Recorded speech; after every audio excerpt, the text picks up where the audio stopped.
spaudžia, sutraukia vėl mane. Horizontas susilieja, aš paskęstu naktyje. Man nebeliko ko prarast, pasivyt bandau tam, bet kai nieko kito nelieka man, spaudžiu dugną visu greičiu. Kai nieko kito nelieka man, tavo balsą aš girdžiu. Oh, oh, oh, oh. Kaip bebūtų man sunku, oh, oh, oh, oh. Skonį laisvės vėl jaučiu.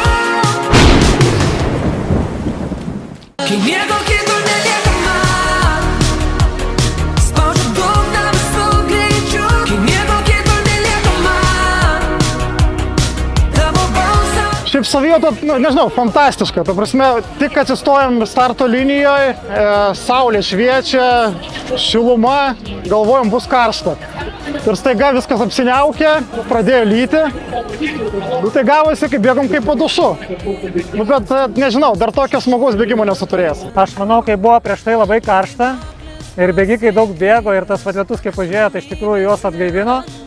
Ir aš manau, sportuojantiems žmonėms tai tikrai nemaišė. Labai fainas bėgimas, nes man dar neteko bėgti, kad taip stipriai lytų, toks lietus, kad vietomis jau nebesimatė žemės, vien tik tai vanduo.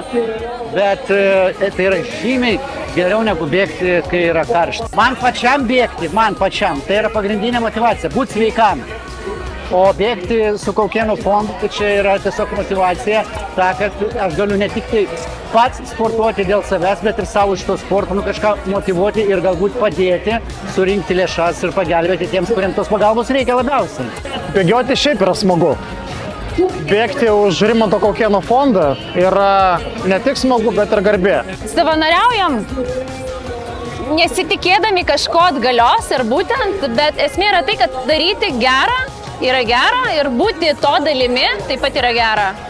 Ir kažkaip tai mūsų šeima tam nebeinga, nes ne viename projekte dalyvaujame ir niekada neatsisakom būti, padėti ir Prisidėti prie gėrio. prisidėti būtent prie gėrio. Ir būtent mato tai mūsų vaikai ir apie tai mes kalbam ir kažkaip tai tiesiog Jaučiamės gerai prisidėdami prie gėrio. taip. Ir tas, ta prasme, organiškas dalyvavimas, ne tai, kad kursuojant reikia, ne, bet tiesiog viskas yra organiškai, natūraliai organiškai. Rudenį vyks Vilniaus maratonas ir aš noriu visus labai pakviesti jungtis prie Kaukėno fondo bėgikų. Čia ir aš esu ir labai daug fainų kitų žmonių. Tai va, rudenį susitinkam ir bėgam. Deividai, ką tu veiksi rudenį? Bėgsiu Vilniaus maratone. Ar tu mane treniruosi? Tikrai taip. Asmeninis, tai bėgsim kiek, 5 kilometrus? Sutariam? Vienas kitam pažadam, ar ne? Vat, nes jeigu dabar mes pažadėsim, bet tiesiog jau taip pažadėsim, mes turėsim bėgti. Mes pasižadam bėgti.